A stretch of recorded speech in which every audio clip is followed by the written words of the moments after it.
বিশ্বনবী রাহমাতুল লিল আলামিন কাবা শরীফের সামনে দিয়ে যাচ্ছেন। এমন সময় দেখে কাবা শরীফের সামনে আবু জেহেল, উতবা, শাইবা ওরা কয়েকটি মূর্তি দাঁড় করে রেখেছে, খাড়া করে একদম এইভাবে রেখেছে। মূর্তির কানের মাঝে স্বর্ণের দুল পরায়, গলার মধ্যে স্বর্ণের হার পরায়, হাতের আঙ্গুলের মধ্যে স্বর্ণের আংটি পরায়। আল্লাহ নবী বিশ্ব নবী রাহমাতুল লিল আলামিন আশ্চর্য হয়ে গেলেন, মাটির তৈরি, পাথরের তৈরি মূর্তির গলার মধ্যে কেন স্বর্ণের হার পরায়, কানের মধ্যে কেন স্বর্ণের দুল, কানের মধ্যে স্বর্ণের দুল পরায়। আল্লাহর নবী যে আশ্চর্য হয়ে গেলেন, আবু জেহেলের সামনে সরাসরি চলে গেলেন, চাচা যান, আপনি কেন এই দেবতাগুলোর কানের মধ্যে স্বর্ণের দুল পরান, গলার মধ্যে কেন আপনি স্বর্ণের হার পরান? ওই সময় আবু জেহেল বলে, বাতিজা মুহাম্মদ শুনে রাখো, এইগুলো তুমি বুঝবে না, তুমি জায়গা থেকে চলে যাও, এগুলো তুমি বুঝবে না, এখন তুমি জায়গা থেকে চলে যাও, আরো বড় যখন হবে তখন তোমাকে বুঝাবো। ওই সময় বিশ্ব নবী রাহমাতুল লিল আলামিন বলেন, চাচা গো, আমি কেন বুঝবো না, আমি তো বয়সে অনেক বড় হয়ে গিয়েছি, আপনি যদি আমাকে বুঝান, আপনি যদি ভালো করে আমাকে বুঝানোর চেষ্টা করুন, তাহলে তো আমি অবশ্যই বুঝে নিব। ওই সময় আবু জেহেল ডাক দিয়ে বলে, আরে বাতিজা মুহাম্মদ শুনে রাখো, এগুলো তুমি বুঝবা না, এগুলো তোমার মাথার মধ্যে প্রবেশ করবে না। আল্লাহর নবী বিশ্ব নবী রাহমাতুল লিল আলামিন আবু জেহেলকে ডাক দিয়ে বলেন, চাচা গো, আমি কেন বুঝবো না, আপনি তো অনেক বুদ্ধিমান, আপনার তো যথেষ্ট পরিমাণের বুদ্ধি আছে, আপনি যদি আমাকে বুঝাতে চান, আপনি যদি আমাকে সুন্দর করে বোঝা দেন, আমি অবশ্যই বুঝবো। ওই সময় আবু জেহেল বলে, আরে বাতিজা মুহাম্মদ শুনে রাখো, এগুলো হয়েছে আমাদের দেবতা, এগুলো হয়েছে আমাদের মাবুদ। ও মুহাম্মদ শুনে রাখো, দুনিয়াতে এগুলোর পূজা করি, এগুলোর উপাসনা করি, কেন করি জানো নি? হাসরের ময়দানে যখন আমরা আটকা পড়ে যাব, হাসরের ময়দানে যখন মুসিবতের মধ্যে পড়ে যাব, তখন আমাদের জন্য মূর্তিগুলো যা সুপারিশ করবে, এই মূর্তিগুলো আমাদের জন্য রব্বে কারিমের কাছে আবেদন করবে।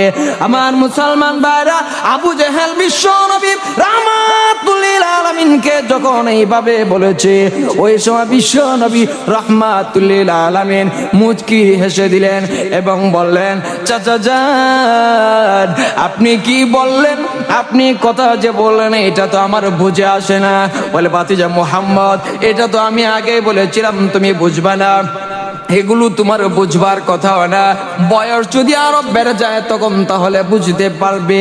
আমার মুসলমান ভাইরা, আল্লাহ নবী বিশ্ব নবী রাহমাতুল লিল আলামিন ওই সময় আবু জেহেলকে ডাক দিয়ে বলেন, চাচা যান, আপনি যেগুলোর পূজা করেন, আপনি যেগুলোর উপাসনা করেন, হাসরের ময়দানে আপনাকে আল্লাহ রাব্বুল আলামিনের দরবারে সুপারিশ করে মুক্তি দিয়ে দিবে। কিভাবে মুক্তি দিয়ে দিবে? দুনিয়াতে আপনি তো এগুলো তৈরি করেছেন, প্রস্তুত করেছেন, সে নিজেরও কোনো উপকার করতে পারে না, অন্য কারো কোনো ক্ষতিটা পর্যন্ত করতে পারে না। ও চাচা যান, এগুলো তো আমার বুঝে আসে না, এগুলো তাহলে কেমনে সম্ভব, কিভাবে সম্ভব? ওই সময় বলে, বাতিজা মুহাম্মদ, এগুলো তোমার বুঝবার দরকার নাই, আর শুধুমাত্র এটা তোমাকে জানতে হবে, আমরা এগুলোর পূজা করি শুধুমাত্র আল্লাহ রাব্বুল আলামিনের দরবারে আমাদের জন্য সুপারিশ করতে। আমার মুসলমান ভাইরা, বিশ্ব নবী রাহমাতুল লিল আলামিন চুপ হয়ে বসে আছেন, এদের সঙ্গে আর কোনো কথাবার্তা বলছেন না। আমার মুসলমান ভাইরা, ওই সময় মহান রব্বে কারিম বিশ্ব নবী রাহমাতুল লিল আলামিনের কাছে এই আয়াতে কারিমা নাজিল করে দিলেন। ও বন্ধু আমার, শুনে রাখো, ওই জায়গায় আপনি চুপ হয়ে বসে থাকবেন, এটা আমার পক্ষে সম্ভব নয়, এটা আমার কাছে পছন্দনীয় নয়। ও মুহাম্মদ শুনে রাখো, আপনাকে সরাসরি আমি মুহাম্মদ বলতে চাই না, আপনাকে বন্ধু বলে আমি সম্বোধন করতে চাই। বন্ধু আমার শুনে রাখো, আমি মহান রব্বে কারিম আপনাকে জানিয়ে দিলাম, এইদেরকে জানায় দেন, ইন কুনতুম তুহিব্বুন তুহিব্বুনাল্লাহ ফাত্তাবিউনি ইউহিব্বুকুমুল্লাহ। ওরা যদি আমাকে ভালোবাসে, ওরা যদি আমার কাছ থেকে ভালোবাসার আশা করতে চায়, মূর্তির পূজার মাধ্যমে হবে না, মূর্তির উপাসনা করা হবে করলেও হবে না, সরাসরি আমাকে মহব্বত করতে হবে, আমার ইবাদত বন্দেগী করতে হবে, আপনার আদর্শের অনুসরণ করতে হবে। যদি এইভাবে অনুসরণ করে আমি আল্লাহ রাব্বুল আলামিন এদেরকে মাফ করব, এদেরকে আমি আল্লাহ মুক্তি দিব। কিন্তু বন্ধু আমার শুনে রাখেন, ওরা যদি আমার প্রেসক্রিপশন অনুযায়ী না চলে, আপনার যদি অনুসরণ না করে, শুনে রাখেন আমি আল্লাহ ঘোষণা দিলাম, আমি আল্লাহ এদেরকে জাহান্নামের আগুন দিয়ে জ্বালাবো। এজন্য মুসলমান ভাইরা আমার, আল্লাহ নবীজিকে মহব্বত করতে হবে, আল্লাহ নবীজিকে পছন্দ করতে হবে, আল্লাহ নবীজির আদর্শের অনুসরণ করতে হবে। আল্লাহ নবীজির আদর্শের অনুসরণ হয় কয়েকভাবে, তিনটি গ্রুপ হয়েছে। এক নম্বর গ্রুপ হয়েছে যারা আল্লাহ নবীজিকে শুধুমাত্র মহব্বত করেছে, অনুসরণ করে নাই। দ্বিতীয় নম্বর হয়েছে যারা মহব্বত করে নাই, অনুসরণও করে নাই। তৃতীয় নম্বর হয়েছে যারা মহব্বত করেছে, অনুসরণও করেছে। আল্লাহ দেখুন এদেরকে কিভাবে পুরস্কার দেন। যারা যারা আল্লাহ নবীজিকে শুধুমাত্র মহব্বত করেছে, আল্লাহ এবং আল্লাহর নবীজির অনুসরণ করে নাই, শুধু মহব্বত করেছে, অনুসরণ করে নাই, আল্লাহ এদেরকেও জাহান্নামের আগুন দিয়ে জ্বালাবেন। যেমন আবু তালেব সবচেয়ে বেশি দুনিয়াতে মহব্বত করেছেন আল্লাহর নবীজিকে, কিন্তু অনুসরণ করেন নাই, দ্বীন গ্রহণ করেন নাই, এজন্য জাহান্নামে দিবেন, কিন্তু মহব্বত করবার কারণে শাস্তিটা কমায় দিবেন। দ্বিতীয় নম্বর হয়েছে যারা মহব্বত করে নাই, অনুসরণও করে নাই, যারা বেঈমান, সরাসরি মহান রব্বে কারীম এদেরকে জাহান্নামের আগুন দিয়ে জ্বালাবেন। তৃতীয় নম্বর হয়েছে যারা বিশ্ব নবী রাহমাতুল লিল আলামিনকে মহব্বত করেছে এবং আদর্শের অনুসরণও করেছে, আল্লাহ এদেরকে দুনিয়াতেও বেশি বেশি পুরস্কার দিয়েছেন, হাসরের ময়দানে এদেরকে জান্নাত নামের পুরস্কারটা দান করবেন। এরকম অনেক অনেক দৃষ্টান্ত আছে যে সমস্ত সাহাবায়ে কেরামগণ আল্লাহর নবীজিকে মহব্বত করেছেন, আল্লাহর নবীজির মহব্বতের অনুসরণ করেছেন, নবীজির আদর্শের অনুসরণ করেছেন। এমন অনেক অনেক সাহাবী আছেন, গভীর রজনীতে বিশ্ব নবী রাহমাতুল লিল আলামিন হুজরা শরীফ থেকে বের হয়েছেন। এমন সময় দেখেন একদম কনকনে ঠান্ডার মধ্যে একজন লোক দাঁড়ায় আছে, শরীরের মধ্যে কোনো কাপড় নাই, শুধুমাত্র লজ্জাস্থানটা ঢাকে ঢেকে আছে। ওই যুবকটা দাঁড়ায় আছে এবং পুরোটা শরীর থরথর করে কাঁপছে। আল্লাহর নবী বিশ্ব নবী রাহমাতুল লিল আলামিন চিনতে পারেন না, আল্লাহর নবীজি তার দিকে তাকাচ্ছেন। এমন সময় ওই লোকটা আল্লাহর নবীজিকে সালাম দিয়ে দিল, আসসালাতু আসসালামু আলাইকা ইয়া রাসূলুল্লাহ ইয়া হাবিবাল্লাহ। আল্লাহর নবীজি বলেন, কে রে তুমি এই জায়গায় অন্ধকার রজনীতে এই জায়গার মধ্যে দাঁড়ায় আছো? আল্লাহর নবী বিশ্ব নবী রাহমাতুল লিল আলামিন ওই কথাটি বলার পর ওই সাহাবী বলেন, ইয়া রাসূলুল্লাহ ইয়া হাবিবাল্লাহ, ও নবীজি আপনি কি আমাকে চিনতে পারেন নাই? আমি তো হলাম আব্দুল্লাহ। ওই সময় তিনি বলেন, কোন আব্দুল্লাহ তুমি? সাহাবী বলেন, ইয়া রাসূলুল্লাহ ইয়া হাবিবাল্লাহ, ও বিশ্ব নবী রাহমাতুল লিল আলামিন, আমি হলাম সে আব্দুল্লাহ। কিছুদিন পূর্বে আমিও কিন্তু বিধর্মী ছিলাম, আমিও কিন্তু একজন বিধর্মী ছিলাম, একদম ঈমান হারা ছিলাম, একজন বেঈমান ছিলাম। ইয়া রাসূলুল্লাহ ইয়া হাবিবাল্লাহ, আমার নাম ছিল আব্দুল উজ্জা, কিন্তু আপনার দাওয়াত পেয়ে আমি আপনার কাছে এসে কালিমা পড়ে মুসলমান হয়েছি, আমি ঈমান গ্রহণ করেছি। এরপরে আপনি আমার নামটা পরিবর্তন করে রেখে দিয়েছেন আব্দুল্লাহ। বিশ্বনবী আশ্চর্য হয়ে গেলেন, তুমি কে সে আব্দুল্লাহ? তোমার এমন অবস্থা কেন? তোমার এই অবস্থা কেন? তুমি তো নতুন নতুন জামা কাপড় পরে আমার দরবারে আসতে, আমার কাছে আসা যাওয়া করতে। ওই সময় বিশ্ব নবী রাহমাতুল লিল আলামিনের কথা শুনে আব্দুল্লাহ রাদিয়াল্লাহু তাআলা আনহু চোখের পানি ছেড়ে দিয়া কাঁদলেন আর বলেন, ইয়া রাসূলুল্লাহ ইয়া হাবিবাল্লাহ, ও নবীজি আপনার দরবারে আমি আসতাম, আমারও কিন্তু নতুন নতুন জামা কাপড় ছিল, কিন্তু এই মুহূর্তে আপনার দরবারে নতুন নতুন জামা কাপড় পরে আসতে পারি নাই কিছু কারণে। বিশ্ব নবী রাহমাতুল লিল আলামিন বলেন, আব্দুল্লাহ আয় আমার কাছে আয়, আমার কাছে ঘটনাটা বিস্তারিত ভাবে বর্ণনা কর। ওই সময় সাহাবী বলেন, ইয়া রাসূলুল্লাহ, ইয়া হাবিবাল্লাহ, আমি তো অনেক ধনাঢ্য পরিবারের লোক ছিলাম, আমি অনেক ধনী পরিবারের সন্তান, আমি নতুন নতুন জামা কাপড় পরেছি, আমি ভালো ভালো জামা কাপড়গুলো পরেছি, কিন্তু আপনার দরবারে আসা যাওয়া করবার কারণে আমি যে ইসলাম ধর্মটাকে গ্রহণ করলাম, এর জন্য আমার বাড়িতে সবাই এই কথাটা শুনে বলে, মুহাম্মদের দরবারে যাওয়া আসা করা যাবে না, মুহাম্মদের ধর্মটাকে গ্রহণ করা যাবে না, মুহাম্মদের ধর্মটাকে একদম ছেড়ে দিতে হবে। ইয়া রাসূলুল্লাহ, ইয়া হাবিবাল্লাহ, ও বিশ্ব নবী রাহমাতুল লিল আলামিন, বাড়িতে যখন আমি চলে গেলাম আমাকে সবাই বলে মুহাম্মদের দরবারে কিন্তু যাওয়া যাবে না। আমি বললাম আমি দুনিয়া ছাড়তে পারি, আমার আত্মীয় স্বজন সব ছাড়তে পারি, কিন্তু বিশ্ব নবী রাহমাতুল লিল আলামিনের দরবার ছাড়তে পারি না। বিশ্ব নবী রাহমাতুল লিল আলামিন বলেন, তাহলে এমন অবস্থা কেন? এরপরে ওই সময় সাহাবী বলেন, ইয়া রাসূলুল্লাহ, ইয়া হাবিবাল্লাহ, ওগো নবীজি, আমি যখন এদেরকে বললাম আমি বিশ্ব নবী দরবার ছাড়তে পারবো না, আমার চাচা ওই সময় আমার কাছে এসে বলে, ঠিক আছে সমস্যা নেই, যাওয়া আসা করো, কিন্তু এই বাড়িতে থাকা যাবে না, তুমি মুহাম্মদের দরবারে চলে যাও, আমাদের বাড়িতে থাকতে পারবে না। ওই সময় তিনি বলেন, ঠিক আছে সমস্যা নেই, বাড়ি ছেড়ে দেব। ওরা কিন্তু এই জায়গার মধ্যে সফল হতে পারেনি। ইয়া রাসূলুল্লাহ, ইয়া হাবিবাল্লাহ, ওগো নবীজি, আমি যখন শুধুমাত্র বলে দিলাম আমি এই জায়গা ছেড়ে দেব, বাড়ি ছেড়ে দেব, তখন তারা ভেবেছে আমি হয়তো চলে যাব। তারা বলল, ঠিক আছে সমস্যা নাই, তুমি বাড়িতে বাড়ি ছেড়ে চলে যাও, আমাদের কোনো সমস্যা হবে না, কিন্তু তোমার শরীরে যে কাপড় চোপড় গুলো আছে এগুলো তো আমাদের পয়সা দিয়ে কেনা, আমাদের টাকা দিয়ে কেনা, অতএব এই কাপড় চোপড় গুলো সব কিছু রেখে দাও।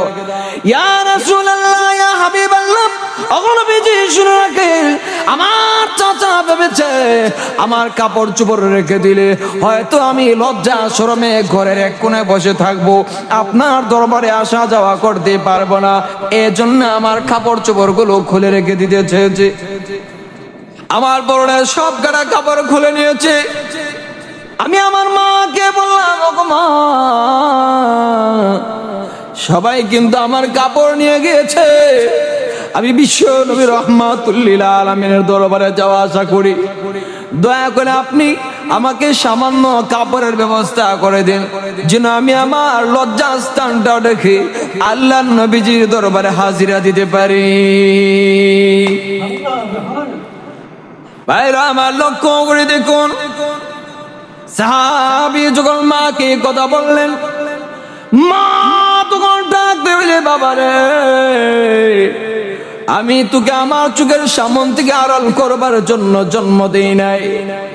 এ বাবা শুনে রাখ, আমি মা তোকে বেশি মহব্বত করি, আমি মায়ের কাছে তুমি থেকে যাও, আমি তোমার যাবতীয় কাপড়ের ব্যবস্থাপনা করে দিব।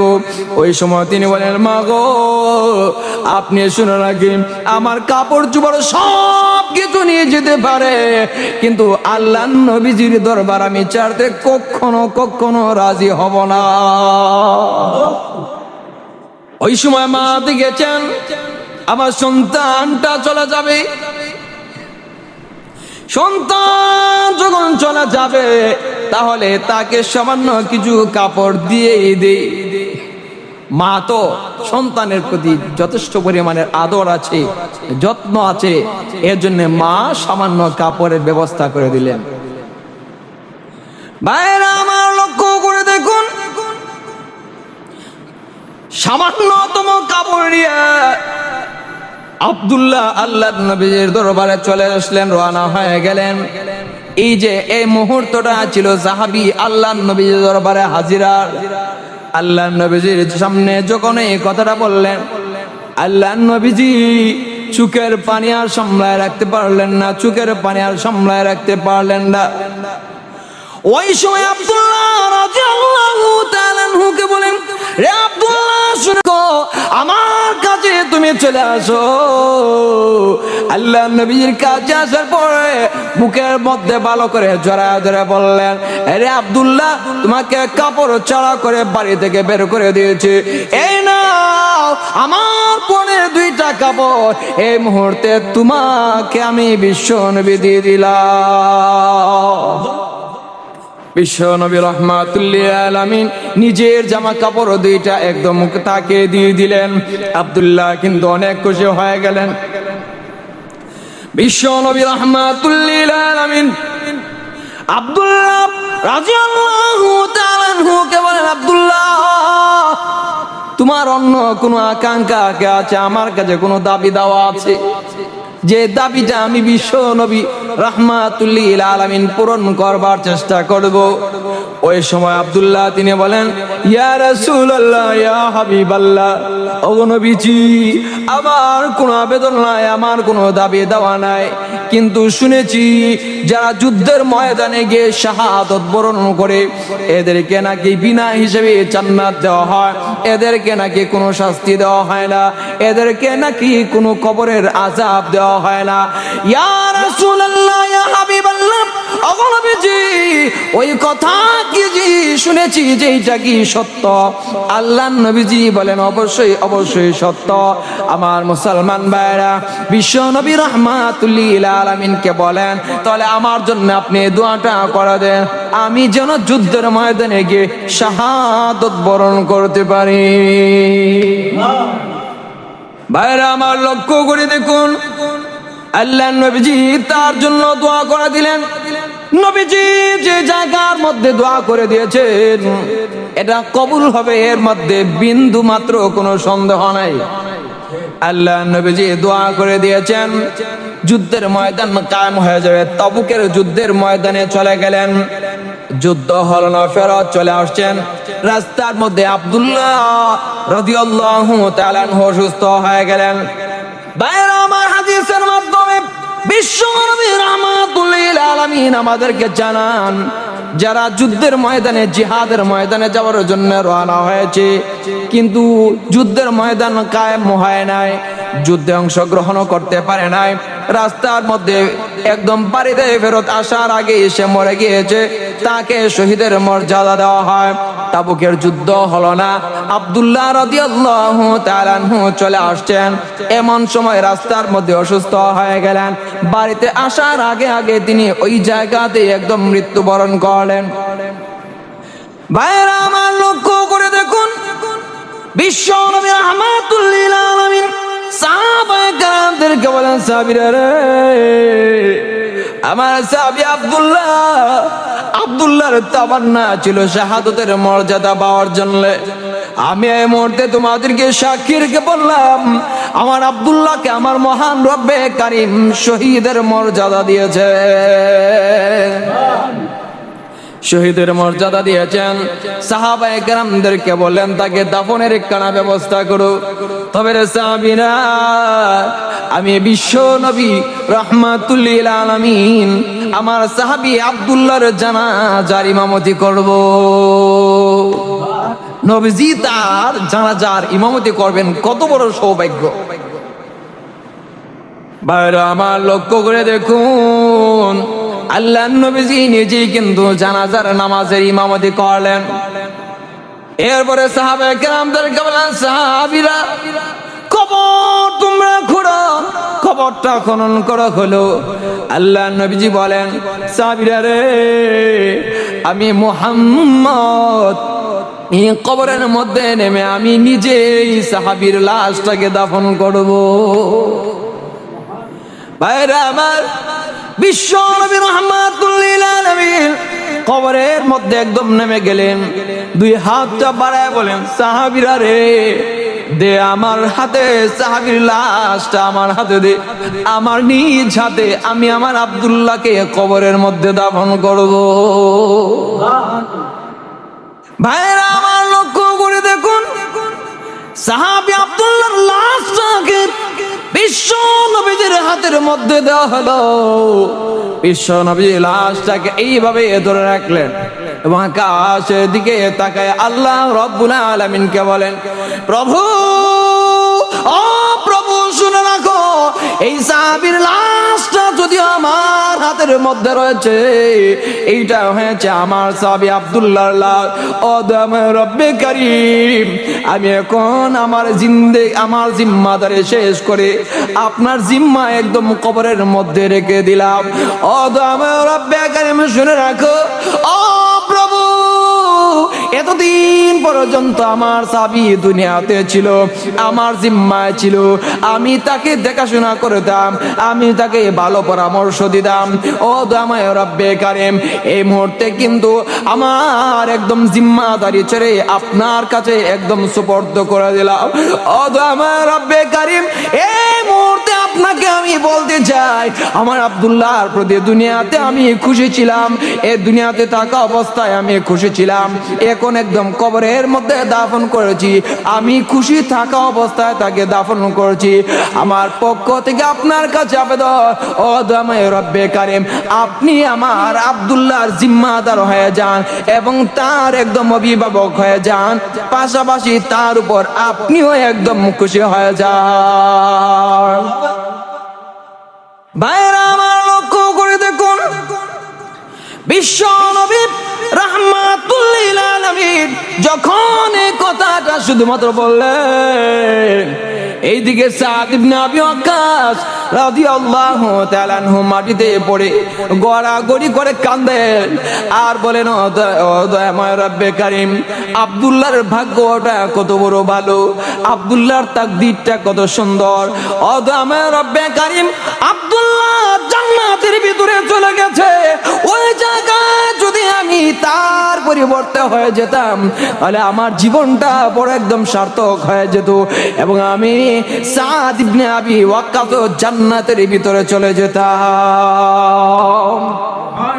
এভাবেই কিন্তু সাহাবায়ে কেরামগণ আল্লাহ নবীজির মহব্বত করেছেন, আল্লাহ নবীজির অনুসরণ করেছেন, আল্লাহ নবীজির জন্য জীবন কোরবানি দিয়েছেন, এরপরও আল্লাহ নবীজিকে তিনি ছাড়তে রাজি হননি। ভাইরা আমার, লক্ষ্য করে দেখুন, শুধুমাত্র তাই নয়, বিশ্ব নবী রাহমাতুল লিল আলামিন যুদ্ধের ময়দানে চলে গিয়েছেন। ছোট্ট একটি বাচ্চা তাকে রেখে হযরত উকবা রাদিয়াল্লাহু তাআলা আনহু আল্লাহ নবীজির সঙ্গে একদম জিহাদের ময়দানে চলে গিয়েছেন। জিহাদের ময়দান থেকে যুদ্ধ করে আল্লাহ নবীজি চলে আসলেন বাড়িতে। ওই সময় বসে ছোট্ট বাচ্চা তিনি আয়েশা বলেন, ইয়া রাসূলুল্লাহ, ইয়া হাবিবাল্লাহ, আপনি যে যুদ্ধের ময়দান থেকে বাড়িতে চলে আসলেন, আপনি আসলেন কিন্তু আমার আব্বা তো আসলেন না, আমার আব্বা কোথায়? আপনি কি আমার আব্বা সম্পর্কে কিছু জানান দিবেন? আমার মুসলমান ভাইরা, আল্লাহ নবীজি একদম চুপ হয়ে বসে আছেন, কোনো কথা নাই, বার্তা নাই।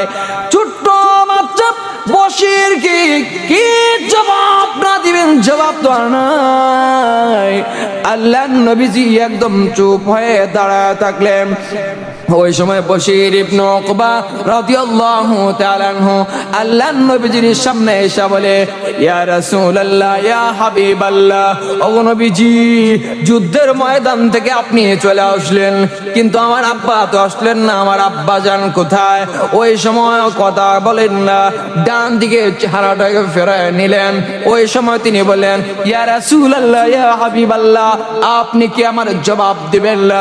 নবীজি জবাব দেন না, নবীজির তো জবাব দেওয়ার কোনো সুযোগই নাই।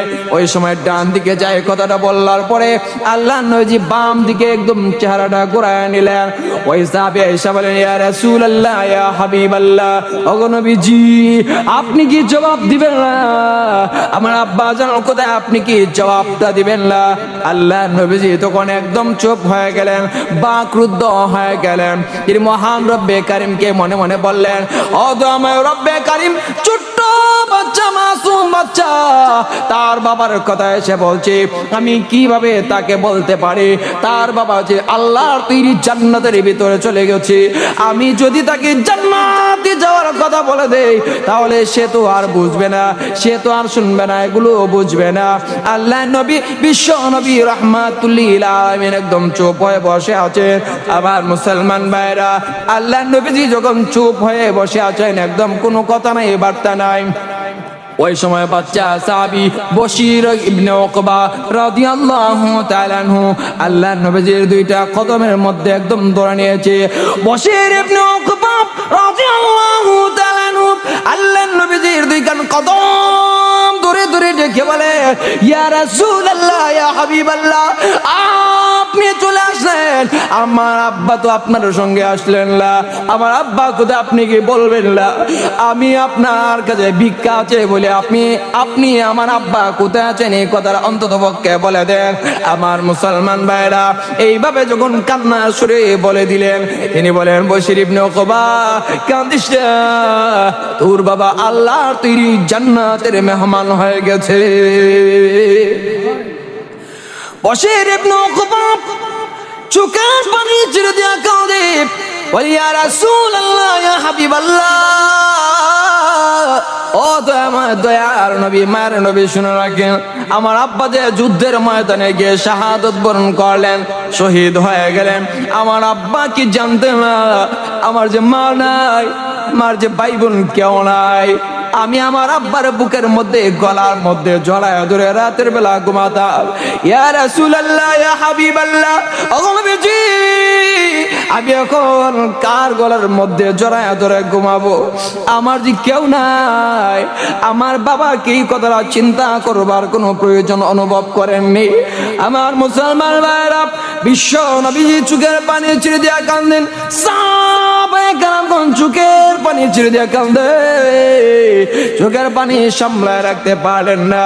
বশির ইবনে উকবা একদম কান্না শুরু করে দিয়েছে, একদম যেন বোঝা যায় অজ্ঞান হয়ে যাবে। আমার মুসলমান ভাইরা এমন কান্না করেছেন, বাবা নাই, অন্যদিকে মা, ভাই বোন, আত্মীয় স্বজন কেউ নাই, একদম একা হয়ে গেলেন। ওই কান্না দেখে আল্লাহ নবী বিশ্ব নবী রাহমাতুল লিল আলামিন বলেন, রে বশির ইবনে উকবা, রে বশির ইবনে উকবা, শুনে রাখো, আজকে হয়তো তোমার বাবা জান্নাতের মেহমান হয়ে গেছে। আমরা তো দুনিয়াতে আছি, আমরা তো দুনিয়া থেকে বিদায় হয় নাই। শুনে রাখো, আমার কাছে চলে আসো। বুকের মধ্যে আল্লাহ নবী বিশ্ব নবী রাহমাতুল লিল আলামিন বশির ইবনে উকবাকে একদম জড়ায়া ধরে বলেন, আজ থেকে বাকি জিন্দেগির জন্য আমি মুহাম্মদ তোর জিম্মাদার হয়ে গেলাম। এভাবেই বিশ্ব নবী রাহমাতুল লিল আলামিনকে সাহাবায়ে কেরামগণ মেহনত করেছেন, সাহাবায়ে কেরামগণ এভাবেই মোহাব্বত করেছেন, সাহাবায়ে কেরামগণ এভাবেই নবীজির আদর্শের অনুসরণ করেছেন। আমরাও যারা যারা আছি, আমরা যদি বিশ্ব নবী রাহমাতুল লিল আলামিনকে মোহাব্বত করতে পারি, আমরা যদি বিশ্ব নবী রাহমাতুল লিল আলামিনের অনুসরণ করতে পারি, তাহলে আমাদের জীবনটা সার্থক হবে। আজকে তো আমাদের জীবনটা এমন হয়ে গেছে, আমরা তো বিশ্ব নবীজির অনুসরণ করব কোত্থেকে, নবীজির আদর্শের অনুসরণ করব কোত্থেকে, মোহাব্বত করব কোত্থেকে? বরঞ্চ নবীজি যা নিষেধ করেছেন তা পর্যন্ত আমরা বারবার করছি। কিভাবে করছি? ইসলামী শরিয়া, যেমন এই যে বর্তমানে চলমান বিশ্বকাপ ফুটবল আছে, বিশ্বকাপ ফুটবল তো আমরা অনেকেই দেখি। বিশ্বকাপ ফুটবল আমরা রাত জেগে জেগে, সকালে ঘুম থেকে জেগে জেগে আমরা পুরোটা রাত পুরোটা দিন একদম ফুটবল খেলার মধ্যে ব্যয় করে দিই। কিন্তু ইসলামিক শরিয়া অনুযায়ী এই যে ফুটবল খেলাটা আছে সম্পূর্ণ হারাম, সম্পূর্ণ হারাম। ও মুসলমান, আজ আমরা করছিটা কি? আমার সন্তান নেইমারের নাম জানে, আমার সন্তান মেসির নাম জানে, আমার সন্তান রোনালদো আর দিনহোর নাম জানে, কাকার নাম জানে, আরো কত কি হাবি জাবি সবার নাম জানে।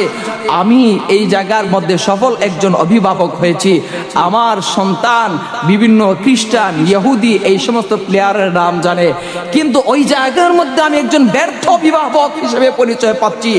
আমার সন্তান একজন নবীর নাম জানে না, আমার সন্তান চারজন খলিফার নাম জানে না, আবু বকরের নাম জানে না, উমরের নাম জানে না, ওসমানের নাম জানে না, আলী রাদিয়াল্লাহু তাআলা আনহু এদের নাম জানে না। এই জায়গার মধ্যে আমি একজন ব্যর্থ অভিভাবক হয়ে গেছি।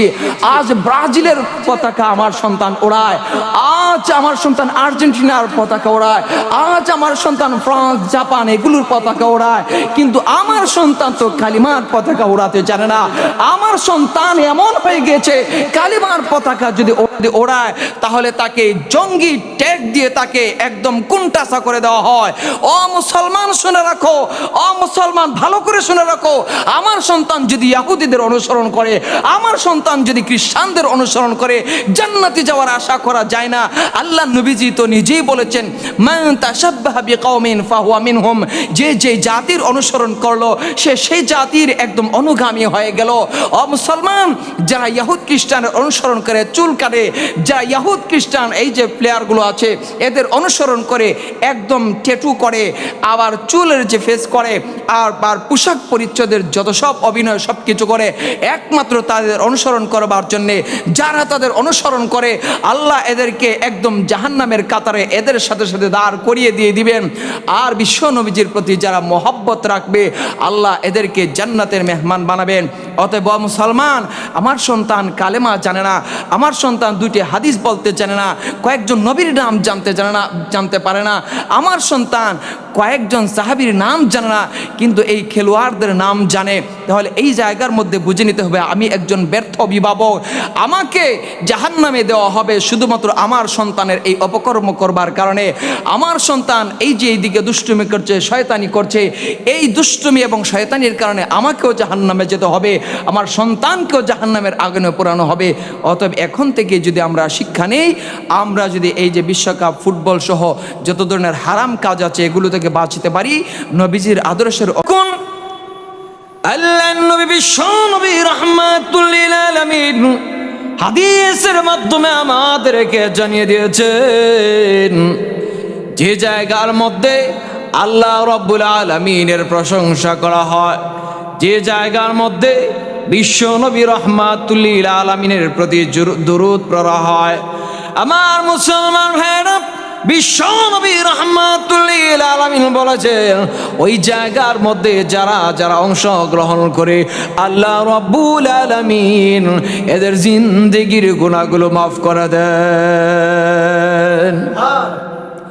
শুধুমাত্র তাই নয়, বিশ্ব নবী রাহমাতুল লিল আলামিন বলেন এই মজলিসের মধ্যে যারা অংশগ্রহণ করে, যারা যারা আল্লাহ রাব্বুল আলামিনের প্রশংসা করে এবং শুনে, যারা যারা বিশ্ব নবী রাহমাতুল লিল আলামিনের প্রতি দুরূদ প্রেরণ করে এবং যারা শুনে, আল্লাহ রাব্বুল আলামিন এদের জিন্দেগির গুনাহগুলো মাফ করে দেন। ভাইরা আমার, শুধুমাত্র তাই নয়, আল্লাহ রাব্বুল আলামিন একদল ফেরেশতাকে প্রেরণ করেন যারা আকাশের দিকে শুধুমাত্র উড়াউড়ি করে, যারা উপরের দিকে শুধুমাত্র ডানা মিলিয়ে চষে বেড়ায়। হঠাৎ করে তাকা যখন দেখে এমন একটি জায়গার মধ্যে কোরআন এবং হাদিসের আলোচনা করা হয়, আল্লাহ রাব্বুল আলামিনের প্রশংসা করা হয়, বিশ্ব নবী রাহমাতুল লিল আলামিনের প্রতি দরুদ পাঠানো হয়, এমন জায়গার মধ্যে তারা একদম নীরব হয়ে বসে পড়ে। একজন ফেরেশতা আরেকজন ফেরেশতাকে ডেকে ডেকে বলে, তোরা অন্য দিকে যেস না, তোমরা অন্য দিকে যেও না, ওই যে তাকা দেখো এই জায়গার মধ্যে আল্লাহর প্রশংসা করা হয়, ওই জায়গা বিশ্ব নবী রাহমাতুল লিল আলামিনের প্রতি দরুদ পড়া হয়। তাড়াতাড়ি বসে যাও, এই জায়গায় আমরাও গিয়ে দরুদ প্রেরণকারী আল্লাহর প্রশংসাকারীদের সাথে বসে অংশগ্রহণকারী হয়ে যায়। আমার মুসলমান ভাইরা, কিছুক্ষণ সময় তারা নীরবে নিস্তব্ধ হয়ে বসে বসে শুনে, এরপরে আস্তে আস্তে করে তারা চলে যায় রব্বে কারিমের দরবারে। রবের দরবারে যাওয়ালে, প্রভু ও তুমি রব্বে কারিম, এমন একটি মজলিসের মধ্যে গিয়েছিলাম যে মজলিসের মধ্যে আপনার প্রশংসা করা হয় এবং বিশ্ব নবী রাহমাতুল লিল আলামিনের প্রতি দুরূদ পড়া হয়। আমার মুসলমান ভাইরা, আল্লাহ রাব্বুল আলামিন ওই সময় ফেরেশতাদেরকে বলেন, ফেরেশতারা রে, যে জায়গায় তোমরা গিয়েছিলে ওই জায়গায় আমি আল্লাহ রাব্বুল আলামিনের কাছে প্রশংসা পাঠানো হয়। ও ফেরেশতারা শুনে রাখো, ওই জায়গা থেকে বিশ্ব নবী রাহমাতুল লিল আলামিনের প্রতি দুরূদ পাঠানো হয়। শুনে রাখো, ওই জায়গা নরম কোনো জায়গা না, দুর্বল কোনো জায়গা না। শুনে রাখো, আমি আল্লাহ রাব্বুল আলামিন তোমাদেরকে সাক্ষী রেখে বললাম, আমি আল্লাহ এদের জিন্দেগির গুনাহকে মাফ করে দিলাম। এইভাবে যখন মহান রব্বে কারিম বলে দেন, ফেরেশতারা তখন আমাদের পক্ষ থেকে ওকালতি করে আরো সুন্দর করে ডাক দিয়ে বলে, প্রভু, ও প্রভু, শুনে রাখো, এমন মজলিসের মধ্যে আমরা গিয়েছিলাম যে মজলিসের মধ্যে শুধুমাত্র আপনার প্রশংসা করবার কারণে বিশ্ব নবী রাহমাতুল লিল আলামিনের প্রতি দুরূদ প্রেরণ করার কারণে আপনি এদেরকে মাফ করে দিলেন। এই মাফ করা তাদের জন্য যথেষ্ট হয়ে যাবে না, এটা যথেষ্ট হবে না, আরো অনেক অনেক কিছু লাগবে। ওই সময় মহান রব্বে কারিম বলেন, ফেরেশতারা রে, আমি আল্লাহ এদেরকে মাফ করে দিলাম, এরপরেও হলো না, তাহলে তারা আর কি চাইতে পারে? ওই সময় ফেরেশতাগণ ডাক দেয়া বলে, প্রভু, ও প্রভু, শুনে রাখো, ওই সমস্ত মানুষেরা যে শুনছে, ওই সমস্ত মানুষেরা আপনার প্রশংসা করছে, নবীজির প্রতি দুরূদ প্রেরণ করছে, এদেরকে শুধু মাফ করে দিলে হবে না, বরঞ্চ এদেরকে আপনি জাহান্নামের আগুন থেকে মুক্তি দিয়ে দিতে হবে। ওই সময় আল্লাহ রাব্বুল আলামিন বলেন, এদেরকে তো মাফই করলাম, কিন্তু এরপরে আবার জাহান্নাম থেকে মুক্তিও চায়, এটা আবার কেমন কথা? আমার মুসলমান ভাইরা, ওই সময় ফেরেশতাগণ ডাক দিয়ে বলেন, প্রভু, হ্যাঁ, আপনি শুধুমাত্র মাফ করে দিয়ে দিলেই হবে না, ওরা কিন্তু যথেষ্ট পরিমাণের কষ্ট করে, এর জন্য আপনাকে প্রতিদান দিতে হবে, জাহান্নাম থেকে আপনি তাদেরকে মুক্তি দিতে হবে। আল্লাহ রাব্বুল আলামিন এই সময় ফেরেশতাদেরকে বলেন, ফেরেশতারা রে, আমি আল্লাহ রাব্বুল আলামিন তোমাদেরকে সাক্ষী রেখে বললাম, এই মুহূর্তে আমি আমার বান্দা বান্দীদেরকে জাহান্নামের আগুন থেকে মুক্তি দিয়ে দিলাম। ভাইরা আমার, শুধুমাত্র তাই নয়, ওই সময় কিন্তু ফেরেশতাগণ চুপ হয়ে বসে থাকে না।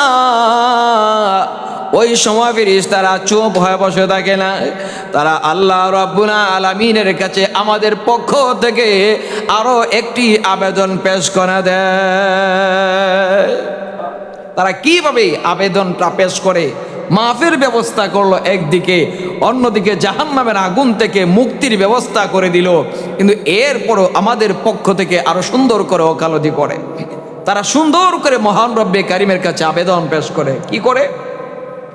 প্রভু, ও প্রভু, শুনে রাখো, ওই সমস্ত বান্দা বান্দিরা কুরআন এবং হাদিসের আলোচনা শুনে এবং করে, তাদের আরো একটি উদ্দেশ্য আছে। উদ্দেশ্যটা কি? আপনি যেন এদেরকে জান্নাতের নিয়ামত নামের পুরস্কারটা দিয়ে দেন। আল্লাহ রাব্বুল আলামিন তখন বলেন, ফেরেশতারা রে, আমি আল্লাহ এদেরকে যে জান্নাতটা দান করে দেব, জান্নাতের পুরস্কারটা দান করা দিব। রে ফেরেশতারা, শুনে রাখো, ওই সমস্ত মানুষেরা কি জান্নাতটাকে দেখেছে? না, জান্নাত দেখে নাই। তাহলে তারা কিসের জন্য আমার কাছে জান্নাতটা চাইবে? তারা কিভাবে জান্নাতের পরিচয়টা পেয়েছে?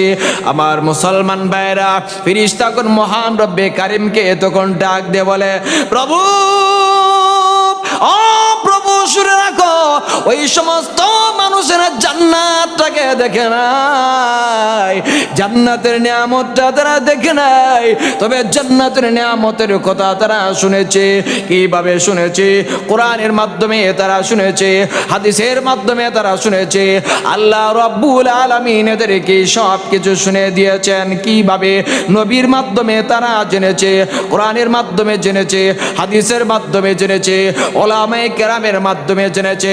ও দয়াময় রব্বে কারিম, এত বড় পুরস্কারের কথা তারা শুনেছে, শুনে জান্নাতের প্রতি তাদের লোভ তৈরি হয়ে গিয়েছে। এজন্য তারা চায় আপনি যেন তাদেরকে জান্নাত নামের নিয়ামতটা দান করে দেন। আল্লাহ রাব্বুল আলামিন তখন ডাক দিয়ে বলেন, ফেরেশতারা রে, এই মুহূর্তে আমি আল্লাহ রাব্বুল আলামিন তোমাদেরকে সাক্ষী রেখে বললাম, আমি আল্লাহ পাক রাব্বুল আলামিন আমার ওই সমস্ত বান্দা বান্দীদেরকে জান্নাতের নামের পুরস্কারটা দিয়ে দিলাম।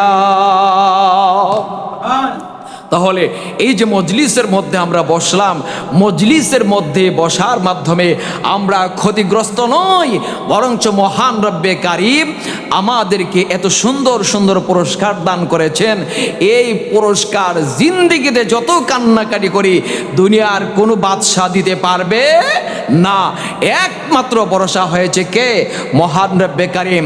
ওই রবকে যতদিন পর্যন্ত আমরা স্মরণ করব, রবকে যতদিন পর্যন্ত আমরা মনে রাখবো, রবকে যতদিন পর্যন্ত আমরা কাছে টেনে রাখবো, জিকির করে, প্রশংসা করে, ইবাদত বন্দিগি করে, ততদিন পর্যন্ত মহান রব্বে কারিম আমাদের উপর শুধুমাত্র রহমত বরকত বর্ষণ করবেন।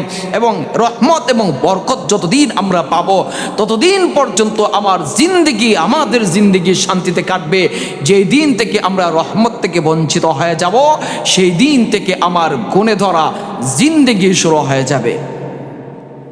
এজন্য মুসলমান ভাইরা আমার, মহান রব্বে কারিম আমাদেরকে ইবাদত বন্দেগি করবার জন্য সৃষ্টি করেছে।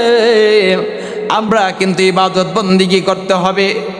আল্লাহ রাব্বুল আলামিন আমাদেরকে জানিয়ে দিয়েছেন কেন সৃষ্টি করেছেন। আল্লাহ নিজে বলেন, ওমা খালাকাতুল জিন্না ওয়াল ইনসা ইল্লা লিয়াবুদুন। আল্লাহ রাব্বুল আলামিন বলেন, আমি মানব জাতি এবং জিন জাতি উভয়টি জাতিকে আমি মহান রব্বে কারিমের ইবাদত বন্দিগি করবার জন্য সৃষ্টি করেছি। আল্লাহ যে আমাদেরকে ইবাদত বন্দিগি করবার জন্য সৃষ্টি করেছেন, আল্লাহ তো সরাসরি আমাদেরকে জানিয়ে দিয়েছেন। এখন যদি আমরা ইবাদত বন্দিগি থেকে বঞ্চিত হয়ে যাই, রবকে যদি আমরা ভুলে যাই, তাহলে মহান রব্বে কারিম আমাদেরকে যে টার্গেটে সৃষ্টি করেছেন, টার্গেট মিস হয়ে যাবে। পরবর্তীতে জাহান্নাম ছাড়া আমাদের কোনো গতি নাই। ভাইরা আমার, লক্ষ্য করে দেখুন, আল্লাহ রাব্বুল আলামিন আমাদেরকে দুনিয়াতে পাঠিয়েছেন ইবাদত বন্দিগি করবার জন্যে। ইবাদত বন্দিগি আমরা কিভাবে করব? নামাজ আমরা কিভাবে পড়ব? রোজা কিভাবে রাখবো জানা নাই। হজ আমরা কিভাবে করব এটাও আমাদের জানা নাই। এজন্য মহান রব্বে কারিম আমাদেরকে সব কিছু শিক্ষা দেওয়ার জন্য আল্লাহ রাব্বুল আলামিন আমাদের নবীজিকে রহমত হিসেবে পাঠিয়েছেন। আল্লাহ রাব্বুল আলামিন নিজে বলেন, ওয়ামা আরসালনাকা ইল্লা রাহমাতাল লিল আলামিন।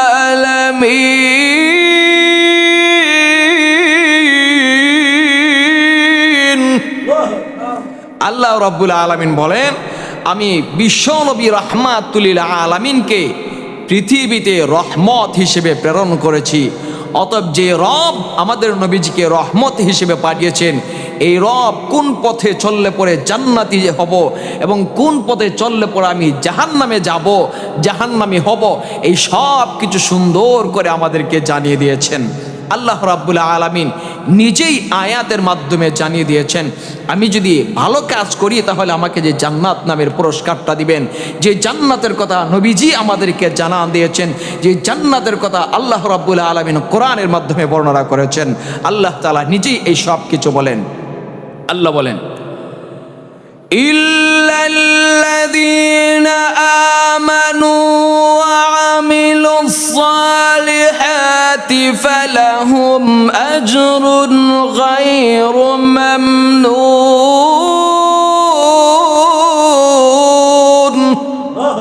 আল্লাহ রাব্বুল আলামিন বলেন, যে সমস্ত মানুষেরা আমার উপর ঈমান রাখবে এবং আমার ইবাদত বন্দিগি করবে, নেক কাজ করবে, সওয়াবের কাজ করবে, আমি আল্লাহ তাদেরকে এত সব পুরস্কার দান করব, জিন্দেগিতে হিসাব করে শেষ করতে পারবে না। কিন্তু অন্যদিকে যদি আমি খারাপ কাজ করি তাহলে আমাকে জাহান্নামের আগুন দিয়ে আল্লাহ তাআলা জ্বালাবেন। আল্লাহ তাআলা নিজেই বলেন, ওয়া ইন্নাল ফুজ্জারা লাফি জাহিম।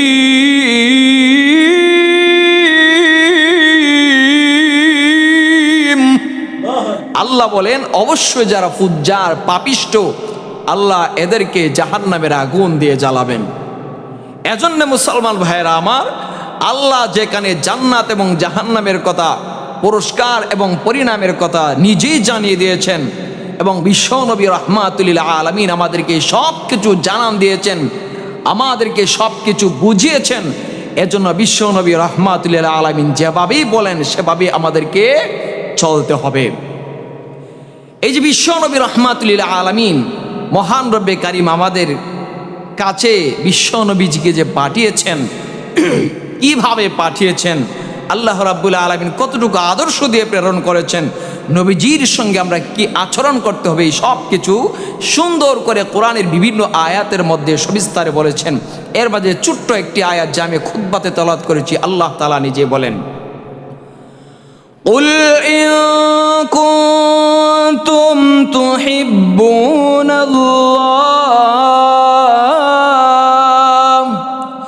ফাত্তাবিউনি ইউহিব্বুকুমুল্লাহ ওয়া ইয়াগফির লাকুম যুনুবাকুম ওয়াল্লাহু গফুরুর রহিম।